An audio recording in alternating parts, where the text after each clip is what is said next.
From peasant revolutionary to supreme leader whose controversial Great Leap Forward killed millions, Mao Zedong's rise to power transformed China forever. But the shocking truth about his final days will leave you questioning everything you thought you knew about one of history's most enigmatic dictators.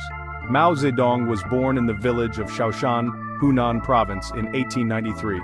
China was in turmoil, grappling with internal strife and external pressures. The country was on the brink of monumental change. The Qing dynasty, which had ruled for centuries, was crumbling under the weight of corruption, inefficiency, and foreign invasions. The once mighty empire was losing its grip on power, and the people were growing increasingly discontented. The countryside where Mao grew up was a place of poverty and hardship. Peasants toiled endlessly in the fields, struggling to make ends meet. The harsh realities of rural life left a lasting impression on young Mao.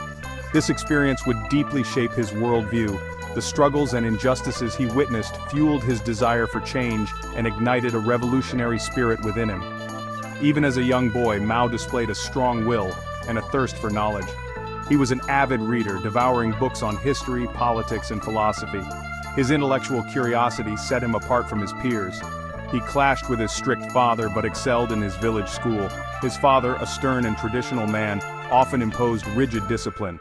But Mao's determination to learn and grow was unwavering. He later attended schools in nearby cities, immersing himself in the works of Confucius and other Chinese classics. These texts provided him with a foundation in traditional Chinese thought, but Mao was also drawn to new and radical ideas. The fall of the Qing dynasty in 1911 and the subsequent instability further fueled Mao's interest in politics and revolution. The collapse of the old order created a power vacuum and a sense of urgency for change. He was particularly drawn to the writings of Karl Marx and the ideas of communism. The concepts of class struggle and the overthrow of the bourgeoisie resonated deeply with him. China's plight resonated with the communist critique of class struggle. The vast majority of the population were peasants and laborers living in abject poverty, while a small elite enjoyed immense wealth and power. Mao saw in communism a solution to his country's deep-seated problems of poverty, inequality, and foreign domination. He believed that a revolution led by the proletariat could bring about a new era of justice and equality for all Chinese people. This belief would drive him to become one of the most influential figures in modern history, shaping the future of China and the world. In 1919, the May 4th movement swept through China, marking a significant turning point in the nation's history. Students, intellectuals, and workers from all walks of life took to the streets, protesting against foreign imperialism and calling for radical reforms. Their collective voice echoed a deep-seated desire for change and national rejuvenation. Among these passionate demonstrators was Mao Zedong, then a young teacher in Beijing. He participated actively in these protests, driven by a fervent belief in the need for societal transformation. This experience was pivotal for Mao, solidifying his revolutionary zeal and shaping his future path as a leader and thinker. Just 2 years later, in 1921, the Chinese Communist Party, CCP, was founded in Shanghai. This marked the beginning of a new chapter in China's quest for social justice and national sovereignty. Recognizing a kindred spirit in the CCP's commitment to these ideals, Mao became a founding member. He saw in the party a vehicle for achieving the radical changes he envisioned for China. Initially, the CCP followed the Soviet model, focusing on organizing urban workers and drawing inspiration from the Russian Revolution. They believed that the industrial proletariat would be the driving force behind China's revolution. However, Mao, deeply influenced by his rural upbringing and first-hand experiences with peasant life, held a different view. He believed that China's revolution must be rooted in the vast peasant population. He argued passionately that the millions of peasants, who were angered by exploitation and eager for land reform, held the key to overthrowing the existing feudal order. Their sheer numbers and deep-seated grievances made them a formidable force for change. This focus on the peasantry would become a hallmark of Mao's ideology and strategy. He believed that by mobilizing the rural masses, the CCP could build a broad-based revolutionary movement capable of transforming China from the ground up. This vision would guide his actions and shape the course of Chinese history for decades to come. The CCP's early years were marked by brutal suppression from the ruling Nationalist Party, KMT. In 1934, facing annihilation by nationalist forces, the CCP embarked on the legendary Long March. This arduous retreat, covering over 6,000 miles across treacherous terrain, tested the CCP's resolve and cemented Mao's leadership.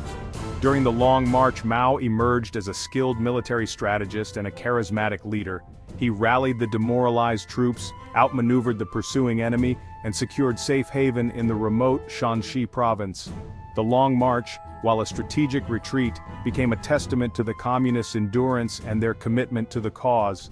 It also transformed Mao into a living legend, a symbol of communist resilience and the undisputed leader of the CCP. The Second Sino-Japanese War, which lasted from 1937 to 1945, saw China battling Japanese invasion. This brutal conflict was a significant chapter in China's modern history, as it not only tested the resilience of the Chinese people but also reshaped the political landscape of the nation. The war proved to be a turning point for the Chinese Communist Party, or CCP. During these tumultuous years, the CCP, under the leadership of Mao Zedong, began to gain traction and influence, positioning itself as a formidable force in Chinese politics. While the nationalists, led by Chiang Kai-shek, bore the brunt of the fighting against the Japanese, the communists strategically consolidated their power in rural areas. They focused on building strongholds in the countryside, where they could garner support from the peasantry. The CCP's success in mobilizing peasants against the Japanese invaders won them widespread support. They implemented land reforms and promised a better future for the rural population, which resonated deeply with the war-weary and impoverished peasants. After the war, the CCP, now a formidable force, resumed its conflict with the weakened nationalists in a bloody civil war. This internal struggle, known as the Chinese Civil War, raged from 1945 to 1949, further devastating the nation. Under Mao's leadership, the communist forces triumphed in 1949, forcing the nationalists to flee to Taiwan. This victory was not just a military success but also a significant ideological triumph for the communists. On October 1st of that year, Mao Zedong stood at Tiananmen Square in Beijing and proclaimed the founding of the People's Republic of China. This historic moment was witnessed by thousands and marked the dawn of a new era. This event marked the end of centuries of dynastic rule and the beginning of a new era for China. The proclamation symbolized the birth of a new nation, one that aimed to break free from the shackles of its feudal past and embrace a socialist future. Mao, now known as Chairman Mao, had achieved what seemed impossible, uniting a vast and fragmented country under communist rule. His vision and leadership would shape the course of Chinese history for decades to come, setting the stage for the nation's transformation into a global power. The early years of the People's Republic were marked by efforts to rebuild the war-torn nation. The new government embarked on ambitious projects to modernize the economy, improve infrastructure, and uplift the living standards of its people. Industrialization and agricultural reforms were prioritized, with the aim of transforming China into a self-sufficient and prosperous socialist state. Education campaigns were launched to eradicate illiteracy and promote communist ideology among the masses. Despite the challenges and hardships, the founding of the People's Republic of China remains a pivotal moment in the nation's history. It laid the foundation for the China we know today, a country that continues to evolve and assert its place on the world stage.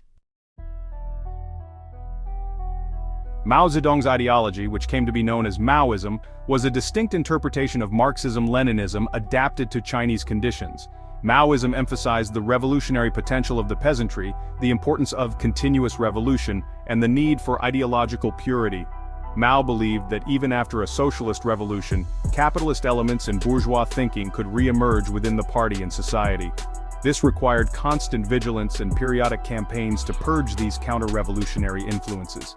Maoism resonated with many in the developing world who saw in it a model for their own struggles against colonialism and imperialism.